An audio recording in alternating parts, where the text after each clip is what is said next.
to take ready to go and apply answers and approaches. Because in fact it's a matter of a thorough consideration whenever a test or an exam is considered useful and to be implemented. I would like to start with some fundamental considerations.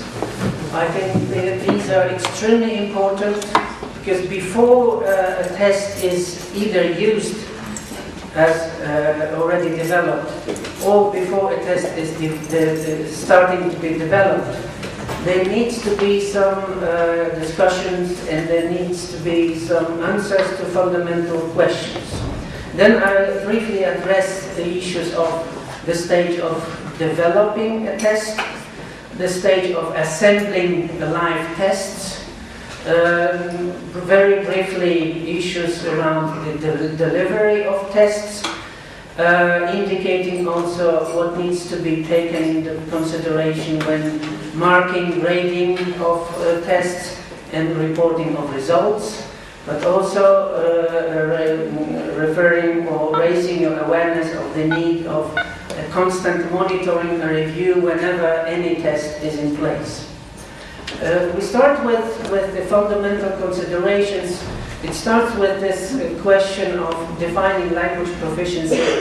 And yes, we could put this question first, but I would like to come back to what I said before in the previous session, that whenever you either think of developing or think of using a test or an examination scheme, I think the fundamental issue is, and this you need to answer for yourself, what is the purpose with this activity we call test or examination?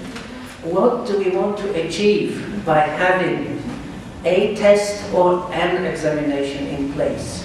It must be absolutely clear what we want to achieve with the test, because the monitoring and review should then give you the answer, hopefully the positive answer, yes, we have achieved what we wanted with the test. Yes, the purpose was clear and the results are what we expected. Then certainly the issue of how to define language proficiency is something to address, because in terms of language competences, or whenever you approach a language, you can have all sorts of models. What do we mean by language? I could start by asking you for a little brainstorming or group work, trying to define what language is. And I'm sure that we'll be probably getting all sorts of definitions or many answers to this very simple question that you should probably be ready to give to a 4 or 5-year-old asking, Mom, Dad, what is language? And then you would have to find a way to explain for the 4 or 5-year-old what language is. Try it out for yourself, it's not easy. So whenever we talk language testing or testing of language proficiency, certainly we need to have an understanding, we need to have the construct. What is language proficiency according to how we view it? And then once we have defined, it's then easier to look for best ways to measure the level of whatever we have defined. There are all sorts of models for this purpose, and in order to be sort of in agreement or in preparation, if you want to relate your test or your examination to the Common European Framework of Reference for Languages that is now offering this magic set of 6 plus 3 levels of proficiency, and it seems to be very widely used and adopted by several countries, several authorities, several institutions, down to many classrooms. However, I think that we have a problem there, that all too often what the Common European Framework of Reference for Languages is offering cannot be reduced to one page where the 6 levels are defined. The Common European Framework of Reference for Languages is not just the 6 levels of the global scale. The scale is only sort of the end product of a very thorough analysis. What do we mean by language, and how do we describe language proficiency, or how do we describe language? In fact, the framework is rather quite, I would say, clear on the concept of a language offered there. It starts with this assumption that when we talk a language, we rather talk a language use, in fact. So we are not really looking at language as such. This is not the subject for our description and consideration. But what we are trying to describe with the framework is language use, understood as language learning, and language learning understood as language use. In other words, there's no use without adding to your learning, and there's no learning if language is not used, to put it in very simple terms. This is a fundamental consideration, for it has huge consequences for anything else, for teaching, for assessment, for learning as well.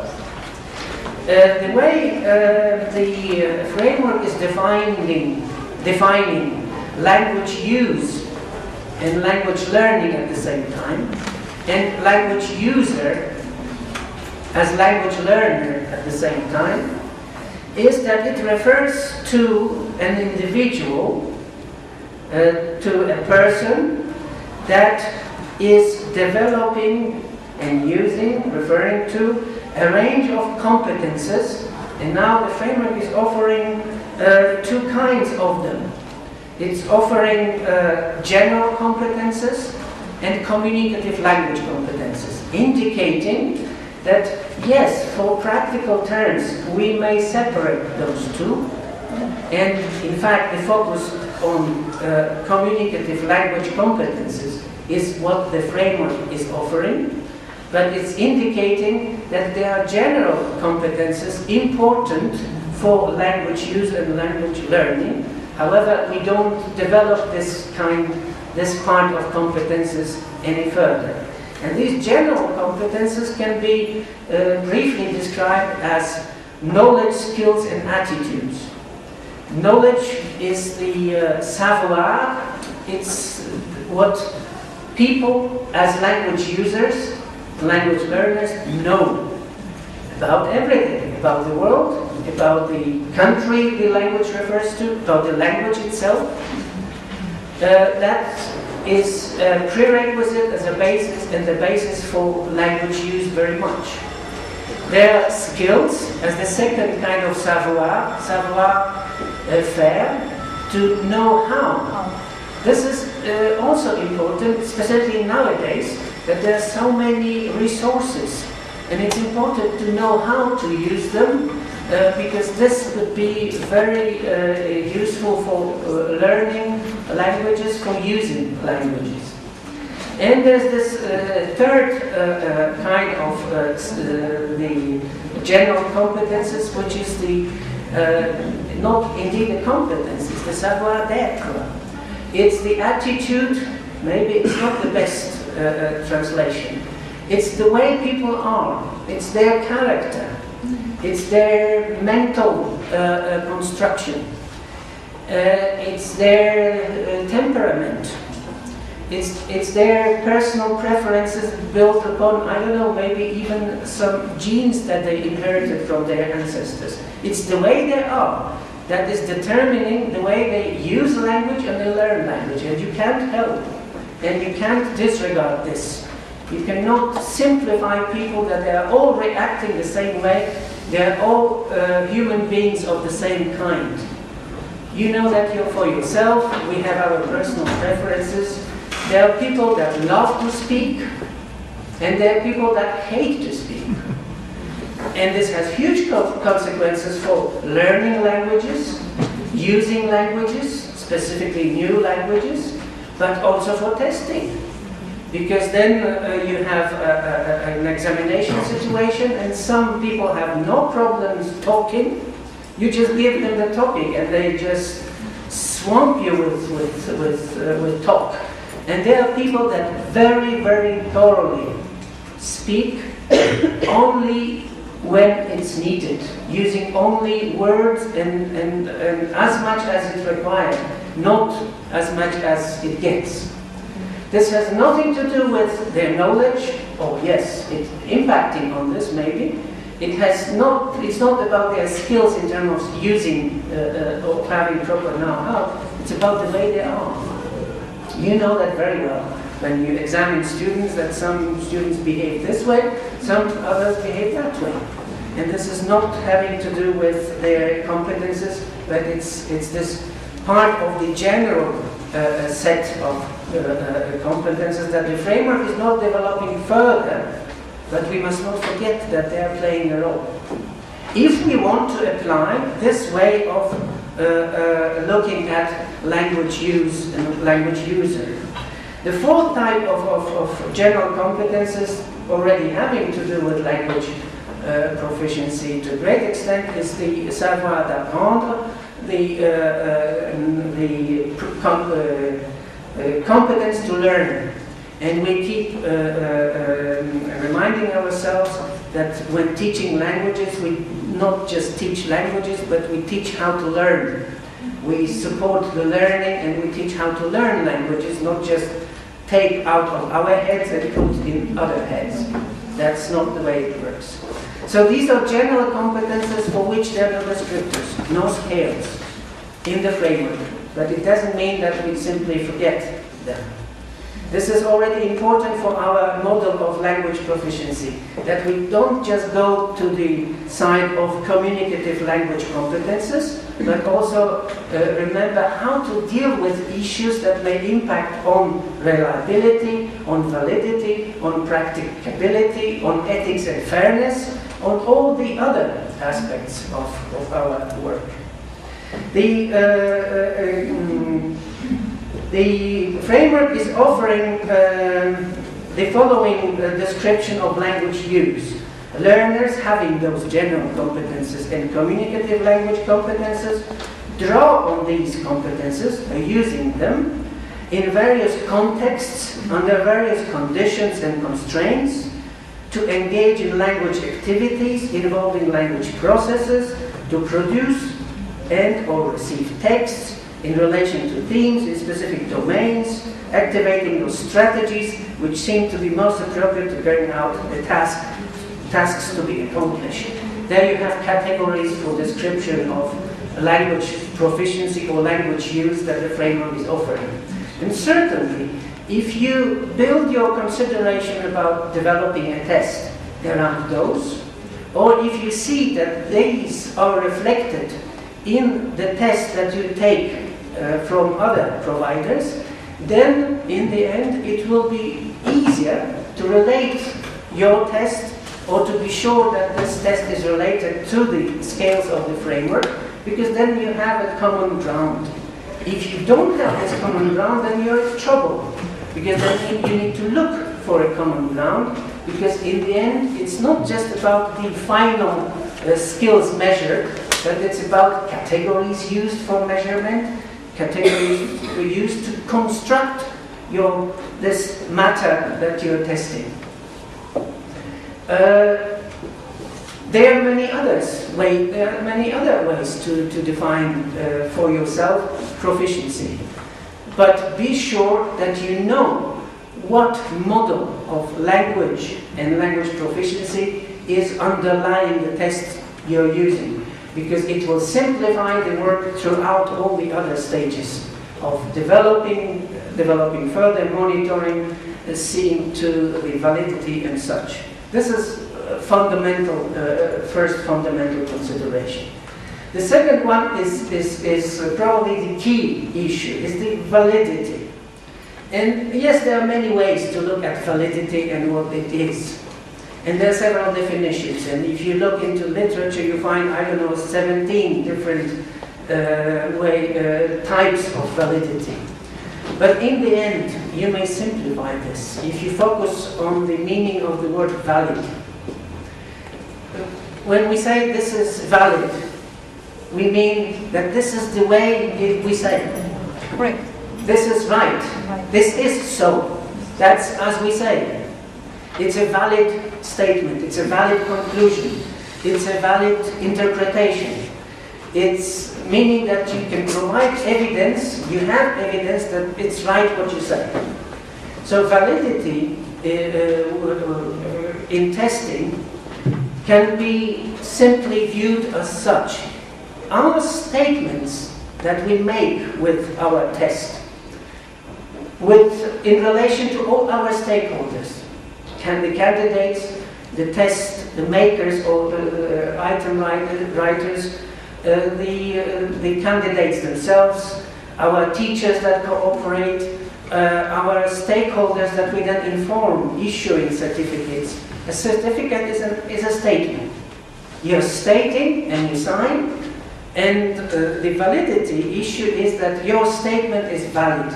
That what we state in our little summary of what we have done with the candidate is right, and we have evidence for this. Validity can also be viewed in a narrow sense, and this is maybe another good starting point. Validity as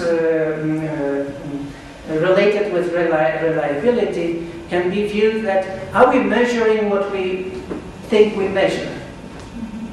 So if we say we measure language proficiency, then we have evidence that we are not measuring anything else but validity. And our measurement is reliable, meaning that there are no other aspects that may disturb our statement. We know about it. If there are other aspects, we take them into consideration. We measure what we wanted to measure, and only that and nothing else. If we said we will measure a language proficiency, then here is what we define as language proficiency, and then we measure it. If you don't define your construct, then how can you claim that your statement is valid? It will be a problem to provide evidence for that. Validity is sometimes being sort of played out against reliability in the following sense. This is maybe a bit confusing, but if you just focus on the meaning of the word valid, I hope we will overcome all the excursions that I'm making. Because some people say validity and reliability are on two ends, and they are a bit contradicting each other. The more valid you try to make your statement, the less reliable is the measurement that you're using. This has to do with the belief that you can use validity in relation to the test itself, the procedure. So, in order to get your statement right, you may develop, you may need to develop very many activities, very many tasks of very different character. You need to take into consideration the temperament of the people, as we said before. So if you don't take that into consideration, this may impact on the validity of your statement. A candidate may say, but you know what, on that day as the exam was, I had a terrible headache. This impacted on my results. This is not reflecting my competence, it's only reflecting the competence as I was able, under very difficult, not normal circumstances, to deliver. Or I don't know, you may find lots of other explanations. So then you may say, okay, we develop such a way that we cover all sorts of situations. We use portfolio approach. We combine many different ways to measure in order to achieve the highest possible validity of our statement. But then the problem is how to measure. How to measure it to the extent that you say our measurement is fine. The more valid, some people say, the more problems related to reliability. And the reverse might be the case. You can have a perfectly reliable measurement, like a multiple choice of 100 items, and your score is absolutely not disputable. But is it an evidence for language proficiency, really? Might be a question. Meaning that absolute reliability may have huge impact on validity of your statement. But I would consider to switch to another meaning of validity. The validity is not about the test. It's not the test that is valid or not valid. It's your statement that is valid, meaning that you have made every effort to provide evidence at each stage that the final statement that you are making is valid, meaning that it's true, it's right, it's the way it is. That's, to me, validity. Meaning that it's not just the construct of the test, it's not just the thorough procedures, it's not just the reliability, it's not just the ethics and fairness, but it's also the interpretation that it goes with your test. You may have a wonderful test, but if you don't provide a proper information to stakeholders using that test, they may use it in a way that ruins your whole validity. I can give you one very simple example. A test is developed for one particular target group, and it's used for other group that the developers did not have in mind. The validity is ruined with this, because as soon as you apply it to a different group of stakeholders or target or candidates, you have this may lead to awkward interpretations, what the developers and all those involved had in mind. I know one example in one country where a test was developed with the purpose. Remember, there must be a purpose. With the purpose to confirm that candidates have proper language competences to enter studies in that language. So the purpose was clear, whether they are able to carry on and study in that language on a tertiary level in certain areas. But it was used in order to measure whether those applying for citizenship had proper language competences in order to grant them the citizenship. And you see, with this, the validity of a very thoroughly developed test was ruined altogether, because it was not meant, it was not to the construct, at each stage of the validity dispute, it was never meant to satisfy these needs, and yet it was decided to use it for that purpose because nothing else was available in a given moment.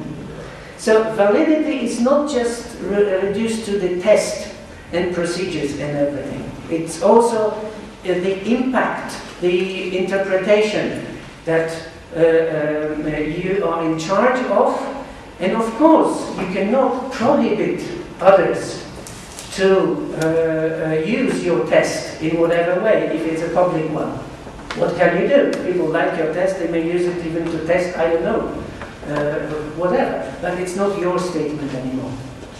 You need to see to it that they don't refer to you as making this statement. It's then them making this statement in their own right. You may complain, you may appeal, you may inform public opinion that this is not your statement, although it's your test.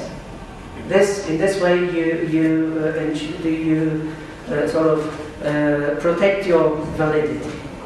This validity can be also considered as a process, constantly following the stages that you go through when, for example, constructing a text, when developing one.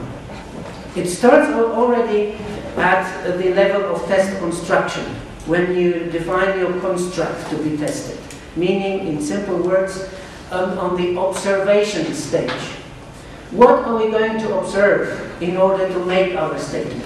Because once we defined what we want to test, and why we want to test it, once we defined the language use, proficiency, or whatever that we want to test, then it starts with constructing this something that we are going to look at. Because you cannot look at everything. You have to restrict yourself to a sample evidence. Meaning, what are we going to look at in terms of text, in terms of behavior? Are we going to observe behavior, or we restrict ourselves just to text? This is your decision. That has to be a valid one, meaning that you know what you're doing, and you know why you're doing this, and you're openly stating this in your papers, that you're doing this because of this and that. Of course, this prevents validity problems, for example, related to examinations that test only writing or written. There's only a written part, there's no spoken part, because speaking is very difficult to organize, it takes time, it's also expensive, so why not reducing all the procedures to writing, which is easier to handle. But then your statement has to reflect this, and your statement cannot be unrestricted. Your statement cannot be that following our procedures, our statement is that this or that person is on this or that level. No further comments, no further explanations. No, you have to add, but we did not test this. We only tested this or that. So in the stage of when you decide what are we going to observe, you need to remember, is the validity ensured at the end when we make our statements. When then the candidates are performing and you're watching them, then again, the next process of how are we going about to evaluate what we see? How are we going to score? And is our way of scoring right? Meaning that it would not obstruct our final statement. That needs to be valid. But already there you may have some dangers. Like you give more points for this task than for the other task. Or that you score something, or that you offer a score in such a way that you have no evidence for why did we do this. You need to be absolutely able and clear about this. If we score it by this many points, then we know why, because of this and of that. This ensures validity at the end of your statement. If you then get the score of the whole test, surely the next question is, so what does it mean that someone has, I don't know, 17.1 in terms of points? What is the meaning of this within our test? And again, there is a meaning, you give a meaning to it, like pass or fail, or pass with this or that grade, if you have grading included. And again, you have to provide evidence that you know what you're doing. And you know why this means pass and this means fail, and why this means this grade or that grade. And this stays consistent in your system, so that the next generation of candidates will be treated exactly the same way. This, again, ensures validity at the end of when you make your statement. Then, of course, the score, pass or fail, is and the grade given is not the end of the story, because then you need to interpret. And you need to say, okay, the score 71 means, and we know in what way it leads us to this statement, that someone is on that level, or someone is reaching the pass mark that we set in order to be sure that he or she is on that level. It's the generalization that you're doing. You generalize the score. Interpret it in a general way, relating it to whatever external references there are. But even this is not all of it.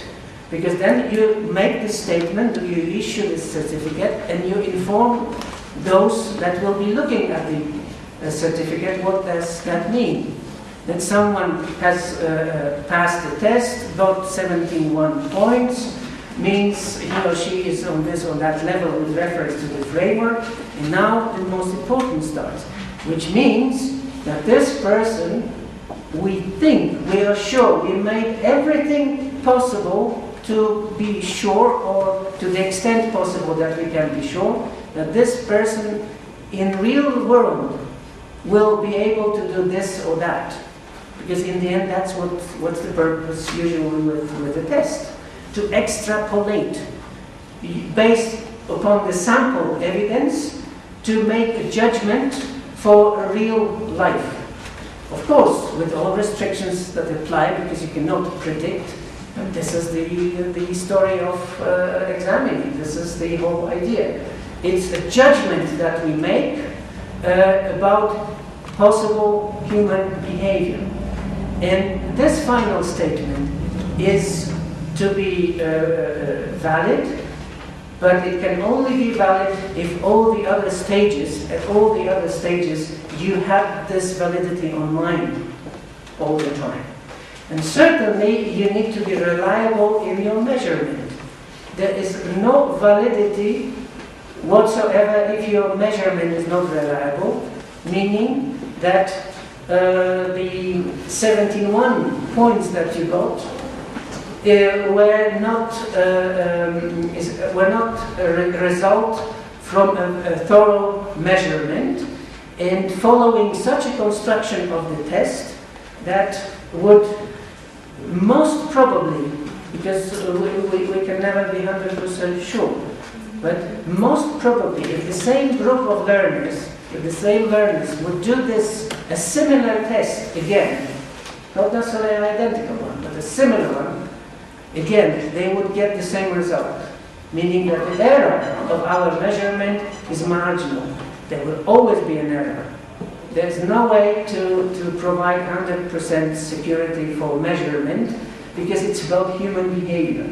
As I said, someone could have a headache, someone could be depressed, there could be some disturbance impacting, there could be all sorts of obstructions.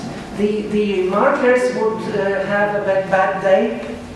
Of course, you can check the mistakes, but when judgment is used, although you trained your raters and you know who is lenient and who is severe, who is giving high marks usually, who is giving lower marks, because it's a human judgment.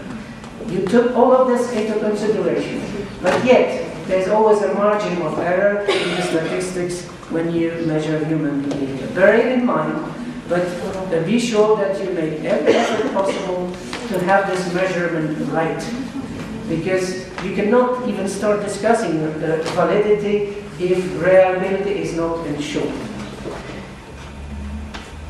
Certainly, practicability is an issue. Because you cannot develop a scheme for examination that is not possible to be implemented. You have to see to it how your ambitions to ensure validity, reliability are matched with your resources. How many people you can employ for development, for rating, for examining, what are your how many rooms you have and such. You cannot develop very complex tests if your resources do not allow for it. And you cannot use the same tests with a group of 5 as when you're designing a test for 500,000 people. You need to think about how to go about this. So a test needs to be practical. But it also needs to be fair in terms of ethical issues. It should not be impacting on the results.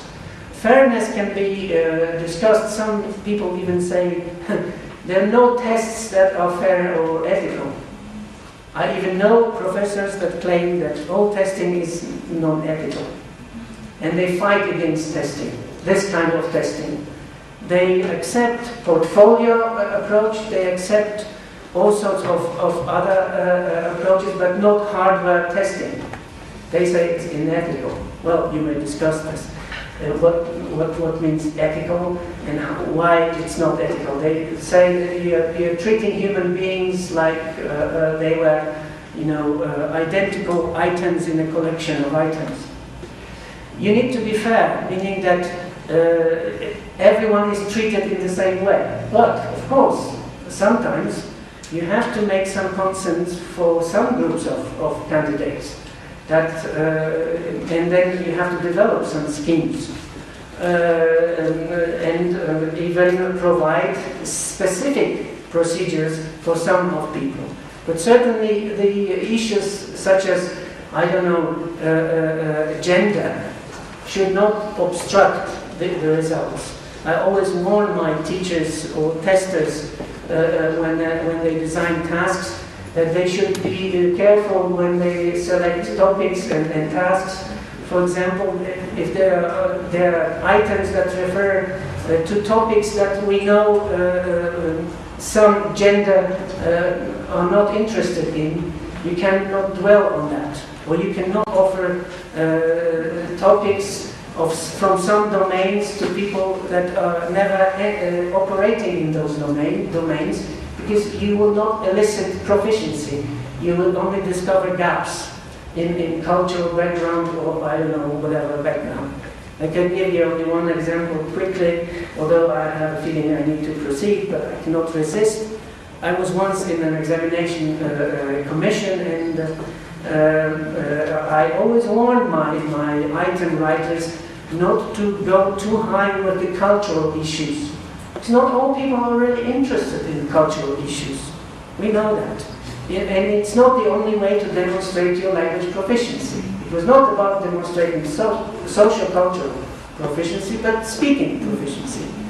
And I saw that the task that this engineer working in a shipyard just got was a set of high-level cultural issues. The first was tell us about the last movie you have seen. The second was how can you define art? There you go. We have an engineer working in a shipyard in need of a general statement about his proficiency. And the first question he responds, sorry, I have no time and no money. I don't go to the movies. The last one I could refer to was a movie I saw on television 3 years ago. Well, what can we do? We would say, okay, fail. No, task not completed, no proficiency demonstrated. The second one was to define art. And he looked at us and started smiling. What do you mean? You want me to define art? This is a bit difficult for me. So I decided to modify the questions so that they are fair for a person that has nothing to do with this high level of culture, because it would obstruct his demonstration of proficiency. And then in the end he defined art in a wonderful way, because I asked him to tell us to what extent a ship can be considered a piece of art. And he delivered a wonderful presentation. How much art is a ship demonstrating, in fact. Wonderful. He was a C2 level, no problem. So ethics and fairness is an issue. Of course, it's maybe simplistic, and maybe you can say that you can never offer, appropriate topics for every singular person according to his or her interest, capacities and such. Well, but try to avoid those that clearly obstruct the validity of your statement at the end. There are many stages that need to be taken under the label of fundamental consideration. Starting with the decision to provide a test, it's a huge decision, it's a very important starting point. Because then you need to be absolutely clear what do you want and why do you want it. Then developing the test starts, if you don't use one that is developed, in order to produce test specification, to have your construct. What are we going to look at, in fact? Then you need to think of how to put these items, how to ask whom to ask to provide items for this construct, and how to put them together to the test. How to administer a test, how to have it work, how to mark it. Should we grade it? Meaning that there is not just pass or fail, but there are also grades built into it. And why do we need grades? It should be clear as well. And how are we going about reporting of the test results? To whom we are reporting? In what way? What is included in the certificate that we are delivering? Is it just a statement that this person passed this examination on this level? Or is it not useful to provide the candidate with an explanation of what it means that we have on page 1 and put it on the back? This means that this person with most certainty will be able to do the following in real-life situations. Okay. Developing the tests. Okay, now it starts reacting again. As I say, the purpose and decision planning is involved to a great extent in this development. The design is an important issue to think about in what way this test is going to take shape. What is very important in the stage of developing is the tryout, the piloting. I would never go with a freshly developed test right to the target group I'm going to test. I would use every opportunity to pilot. In fact, I would recommend, if you use a test developed by someone, you can run this through this checklist and check whether that test really is applying these minimum standards. And if you discover a deficit, you can be sure that that test is questionable in terms of quality and validity of the statement. Number 5 of the first group of minimum standards is something that I wish to refer to. If you make a claim that the examination is linked to an external reference system, like the community framework, then you can provide evidence of alignment to this system. You can provide evidence in what way is this, and on what basis is this a B1 examination really. If you get an answer, it's none of your business, then you know how to treat that examination. You say, no, it is my business, it is one of the 17 standards that I know I need to apply in order to be sure that we have a valid test in place. If, under number 1, if your provider doesn't tell you exactly what construct in terms of language or language proficiency is underlying their testing, this is no valid test because it's based upon accidental sets of items. In the administration and logistics, there are certain requirements in order to protect yourself and protect the candidates, including here is number 10, that the system provides support for candidates with special needs. Of course, this might be sometimes impossible, but you should make every attempt to make it possible. I mean, if you have a student in your population that is going to be tested, then you know, and the student has whatever handicap, cannot hear properly, or is not seeing properly, or maybe is blind or hear impaired, but still participating and will be subject for examination. then you know that you have to develop a special version of procedures, and maybe even a separate set of items to take this into consideration.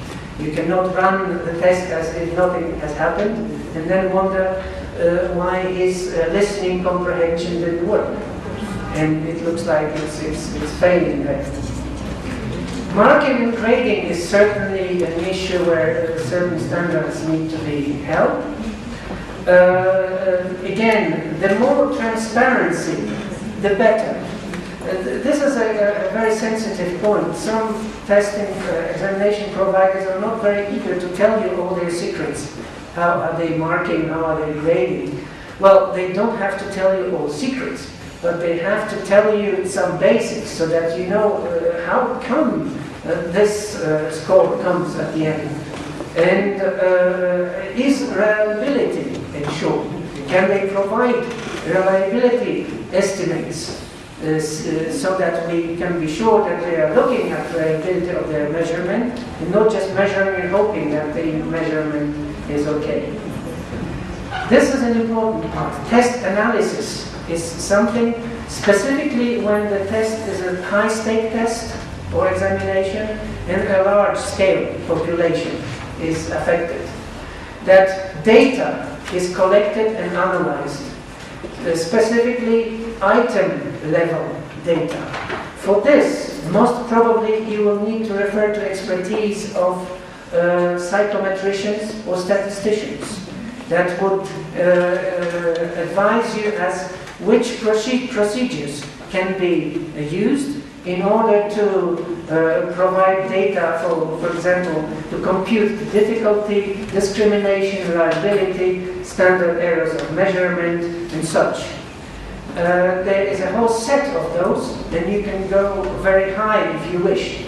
These are the standards that should be possible even without sophisticated software.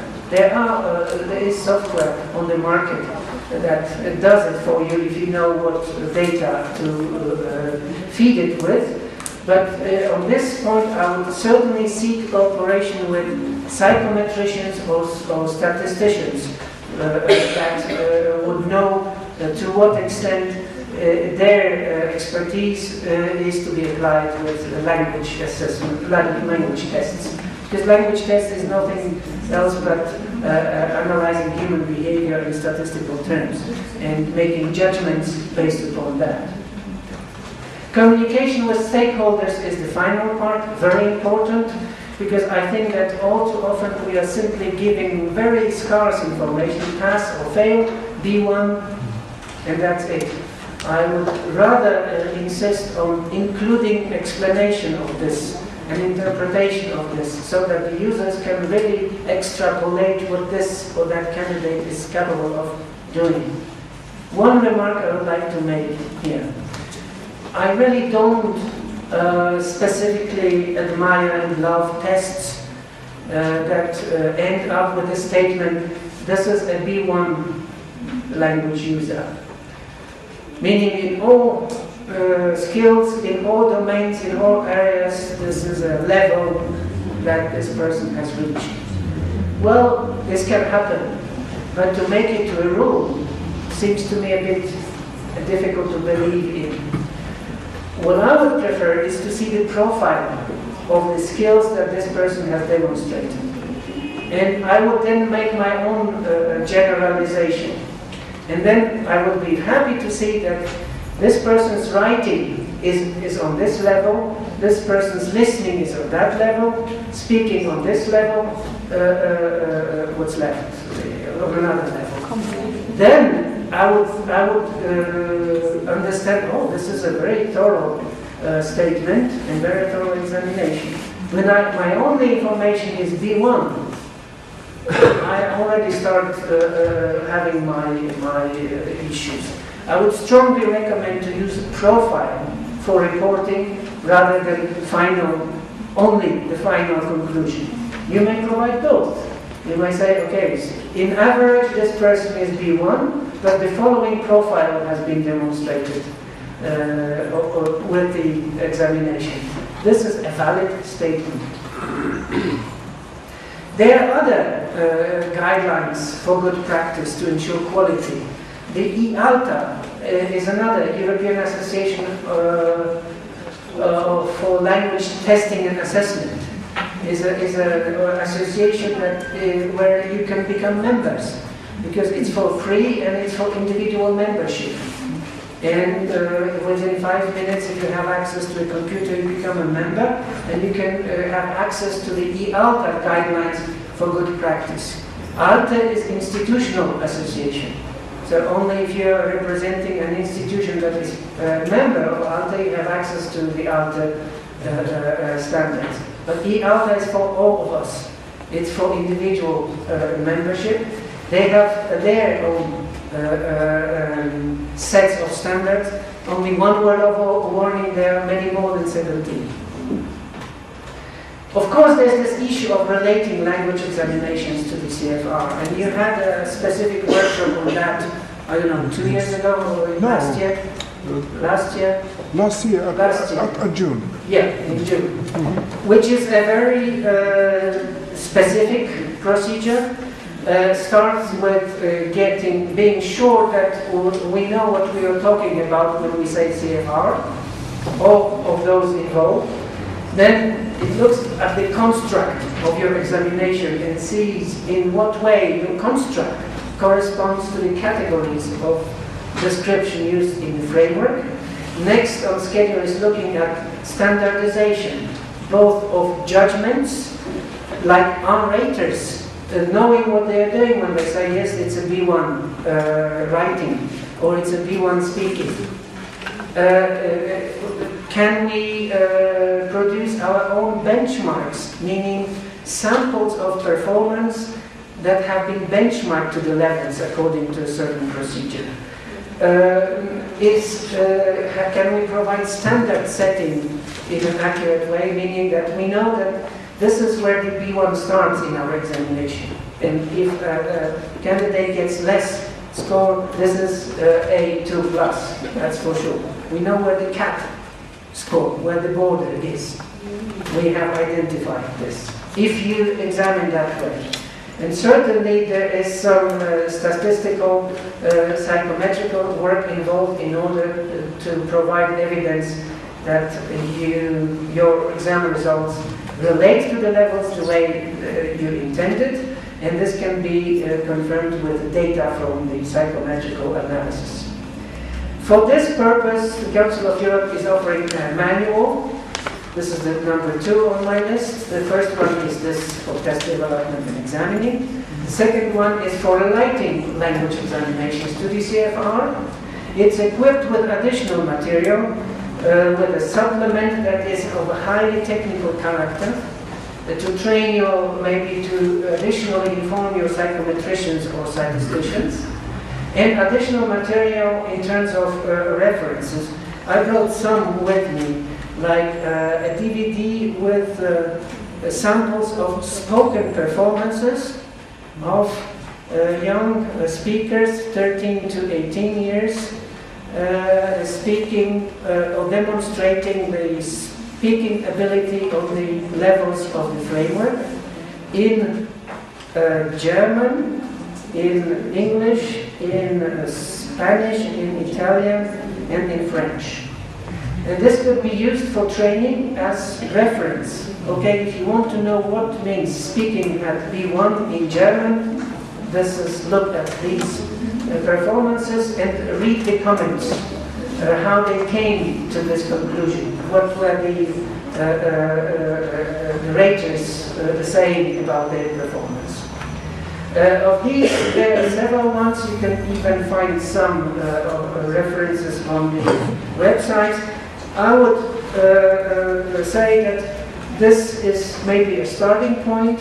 Personally, I would consider that if you plan to go for assessment in a large scale, you produce your own, so that you have your reference benchmarked samples that fit your purpose and is done according to your way of examining. Because this might be different to the way it's demonstrated here. The way to organize benchmarking seminars is explained, and there are guidelines as how to go about it. It's a tedious procedure, it's maybe costly, but it's worth it if you really mean it, if you have a large-scale and continuous assessment in planning.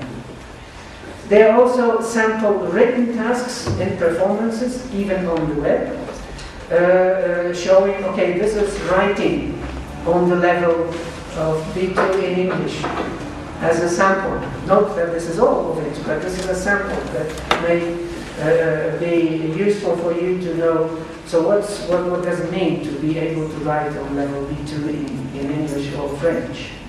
And there are grades for the analysis of test items, tasks, and performances that allow you to relate your exam to the framework, looking at the items.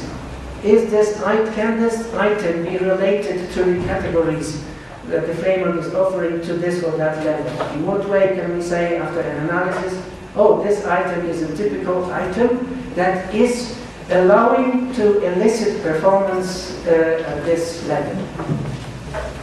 Certainly, you may wish to refer to some of our current projects in the area of evaluation and assessment. And there are many, in fact.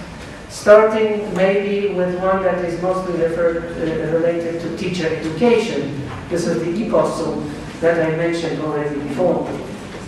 But we are also having a team working on, as they call it, culture of evaluation, where they don't call it a quality assurance, they call it a culture, so that people are rather considering that it's about all those involved, not just the testers, not just the assessors, but teachers, others need to be aware of the many aspects of quality when assessment is discussed. We have a group working on young learner literacy, and in what way the texts that they are writing can be linked to the European Framework of Reference for Languages. It's a very interesting project.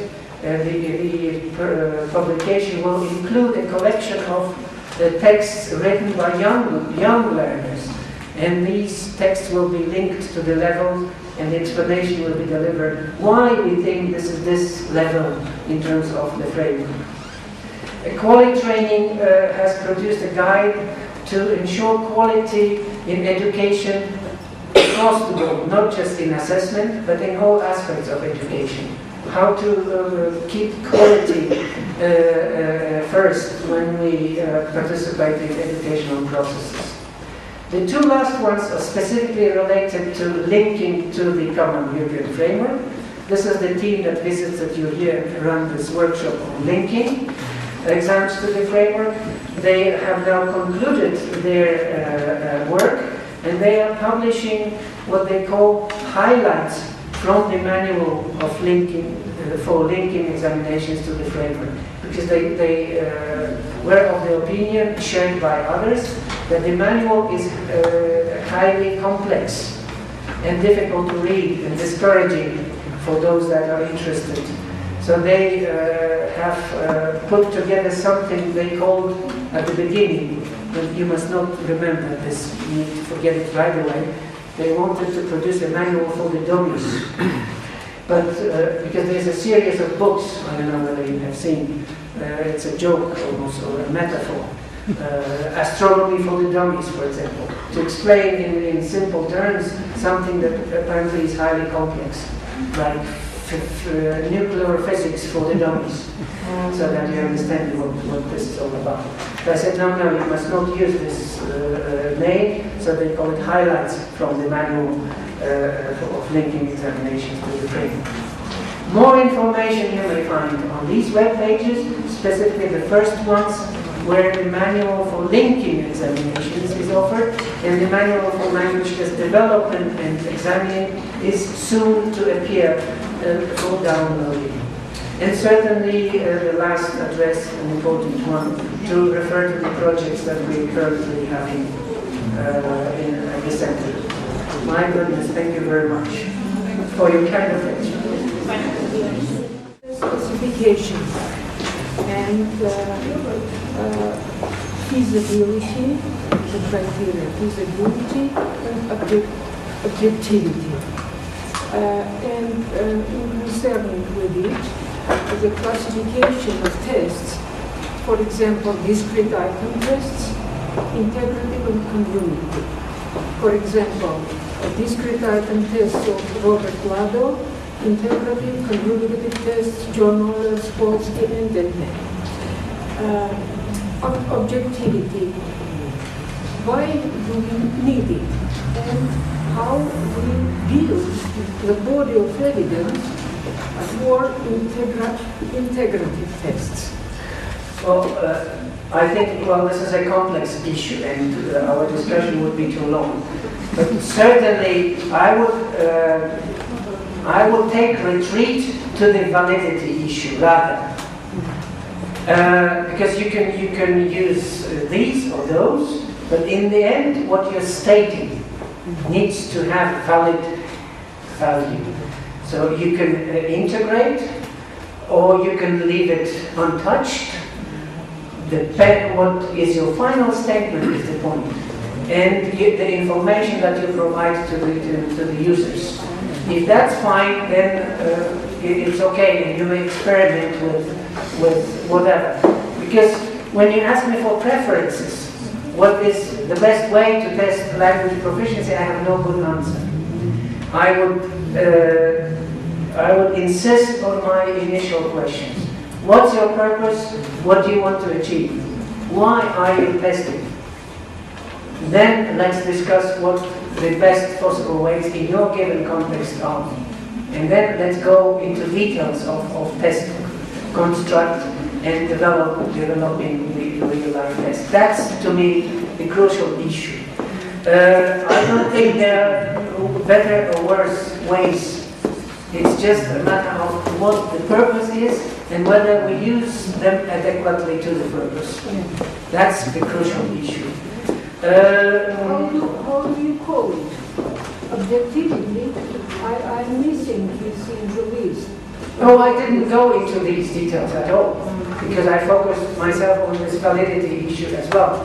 You can use objectivity as one of the categories leading to validity, but at the same time you may say, but it's also limited. It's also limiting the value of the statement. So again, the honesty of your statement, the validity of your statement is at stake. This is what to me is the crucial issue. I have not used many terms. I missed them. I think the main point that I wanted to make, that if you remember this meaning of the word valid, and you can provide evidence for each of the stages, that you know what you're doing, you know why you're doing this and not that, you know why you're using this way and not the other way, you know why you prefer in this particular context this kind of testing to that kind of testing, your statement will be valid. If you don't know exactly why, then you may think about it one more time. And then maybe come to the conclusion, or maybe this objective or discrete system is not fulfilling the purpose that we have in mind in the end. Our school leaving and university admission tests have always examined general language competence of the learners, of the applicants. But are there any European countries where communicative approach for forming tests is used? Communicative language competence is examined in these tests. Are there such countries? Do they practice such tests? All those claiming that they relate their outcomes to the framework must provide some evidence for it, yes. So if you see an exam that is referring to the framework, you should expect it going that way. That is not knowledge of language, but it's language use that they are looking at. Theoretically, if that's really the case, I don't know. I think what you're addressing here is a far more important issue. I sense in your question, because it's easy for me to say, you have to know what you're doing, and you have to know your purpose, and you have to be sure that the way you do it is the right way. I sense in your question, is it really happening? Are ministries, countries, institutions applying this simple statement? My answer would be, I'm not sure. I have doubts about it. I feel that all too often still tests are being administered, assessment is being applied with not much consideration of, do we know what we are doing? Are we achieving what we wanted? Is this the proper way? I'm afraid that's not the case. That's why they use the word that one of the teams is using, promoting or developing culture of assessment, is something that we need to bear in mind. I don't think we have developed culture of assessment throughout Europe yet. We're not there yet. I will never forget one experience that I had at my university. As a young assistant, I was once not invited but ordered to be part of the examination commission for candidates for political study program. There was an entrance test and I had to administer that test. The moment I saw that test, I wanted to run away because it was contradicting all I have preached to you today. It was a set of 100 items and multiple choice, easy to mark, and questions were, very clever. So the purpose with the text, if I would ask myself, I knew immediately what was the purpose. To trick out the candidates. There were too many. There were, 100 candidates and 10 or 12 places. So in order to be, absolutely undisputable correct, you run a test that is on a sky level, like questions, the part of which state was Sarajevo in 1785. And then you had a multiple choice. And of course there was only one question and one answer was right. Absolutely reliable, no problem. You cannot dispute but so I asked my colleagues from this department, do you know what you're doing here? What is the purpose? And he told me immediately, the purpose is to have it done quickly and in a way that there will be no complaints. But I said, but aren't you interested in having the best candidates for your department with the proper skills that you expect and not just this kind of accidental knowledge? Oh, they said that would be too tedious, that would be too complicated, that would take too long, and there will be disputes, there will be complaints, and this will be a never-ending story. This way, there are 100 candidates, they have, 1 hour to complete this, and then we run it through a machine that is reading it, and in 1 hour we have it done. And we have the list of those that enter. But, is this what really testing and assessment is all about? It's like when some countries, as you know, introduce... So I told them, why don't you use a lottery instead? There will be no disputes and no complaints. Who is getting the white ball gets in, and all those with black balls go home. No question. And the result will not be very different to what you're doing there. Yeah, but we cannot. We can use the lottery. We have to use a test in order to be sure that we are going to. But they didn't mean it. They didn't mean anything but having it done in a way that is short, feasible, practical, and no questions about it. But the big question is, but what statement are you making? You're not making a valid statement that these are the best candidates and we take the best. And that's why we run this test. Another example is when some countries introduce language examinations in order to control migration.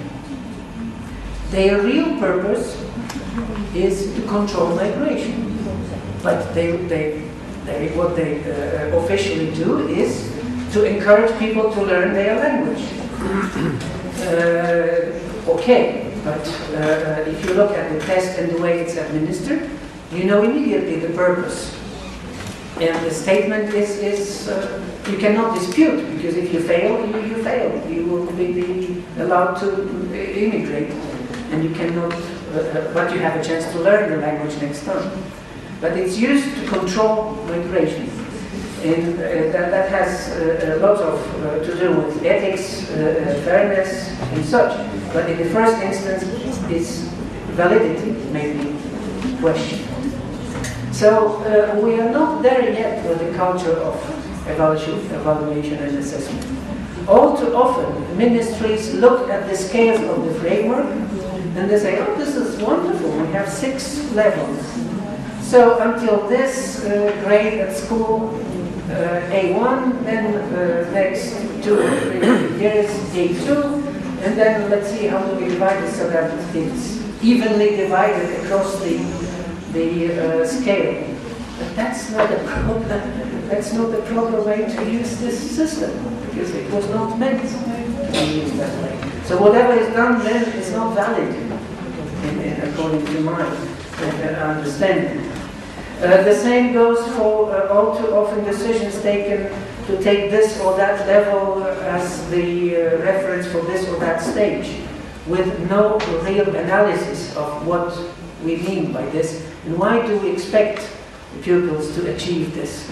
I know of cases where in countries a certain level has been prescribed by a ministry, although everyone knows that it's impossible to reach.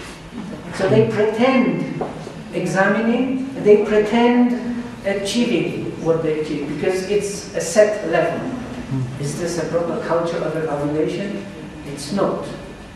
I know of problems of renowned institutions, Goethe, Alliance Française, British Council. In some countries, the pressure on certificates is so high that what counts only are those certificates. And parents pay huge money for their children to go and get that certificate.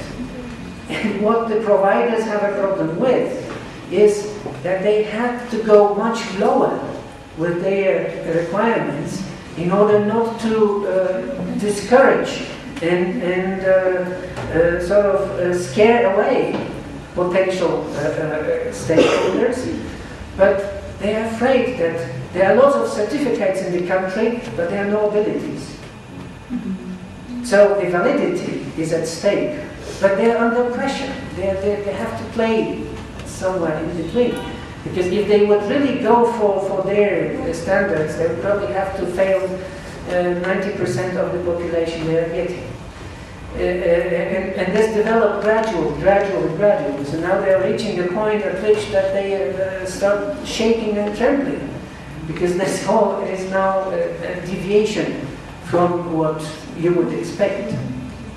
So I know that this is the real world. Nevertheless, I have to say what I said, and I believe that it's right, and I hope that my statements are valid. Thank you very much. I think it's very interesting. We have a very interesting lesson. Of course, not only about the technology of assessment, but about philosophy of it. It's very important thing because for us, for example, I have my personal experience. And about my personal experience, because at the university we have a lot of lessons on methodology of teachings, how you have to calculate your time during the lesson, which subject, which concept you have to ask from the students, but we have nothing about assessment. And when I was only 23 years old lecture, I had an exam, and I think, oh God, what is criteria? Why this person should receive 5 and this person get not satisfactory? When the students ask me, what is your criteria, for example? It was impossible for me. It was only up on the lecture. And nobody I have some supervision on this process because during the lesson, the chair or the other lecturers came to my lessons to hear my lessons, but on the exit I was independent, and so everything was up on my intuition. I think why I tell you about it, because I think we have to think about our future trainers and give them all this philosophy, not only techniques, because you can see that techniques can be changed and there's a different methodology of assessment. But the most thing that is of course is basic principles, and let me give you another maybe interpretation of validity. What is the valid? Which we can validate every time. Our maybe it's a meta validation, but it is possible to validate. And certainly that is my everyday practice when the parents and students complain for their marks, because a lot of things depends on it. The scholarships, tuition, payment, etc., etc., very practical things.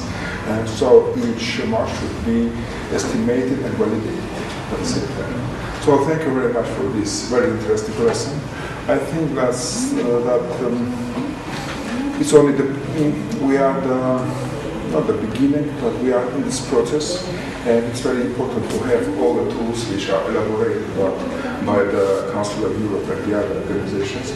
But first of all, I agree upon that. But first of all, we have to think about such manuals, such tools, and maybe the cooperation between different chairs and different lectures will be very important. The joint work with our collaborative work with our colleagues from the other countries. It will be very important for our lecturers, not from our university, but from other universities too, and schools, of course, to participate on different levels in such European projects. So thank you very much for this, and let me remind all of you that we have a very good relation with ECML, Strasbourg and Language Policy Division, but especially with ECML. We have a special department at our library, special corner, which is dedicated to Joe Shields. Joe who sent his books. And you remember, he was at the time in Strasbourg and Agora, and Joe met me. He was very upset because he had to move with all his books, and he had a brilliant idea why I have to move with my books to Agora. Maybe I sent it to Armenia. And now we have the Josh's corner at our library, his collection, and of course the other publication of Council of Europe. And Professor Martyniuk was awarded by our medal dedicated to and let us give you some other souvenirs. Wow, I get souvenirs. Nice. I love souvenirs. Thank you very much. Thank you very much for souvenirs. Thank you very much for your visit. Sacrifice your weekend. This is a very valid statement. I can see. It's mine. No, sure. But there is one very important part. Hope that you have now started really believing that you have a partner in Graz. If there's anything, if you get ideas, if you think you would need some support by experts or expertise, don't hesitate, write us a note, go forward to those that will be certainly happy to assist you in any way. Thank you very much.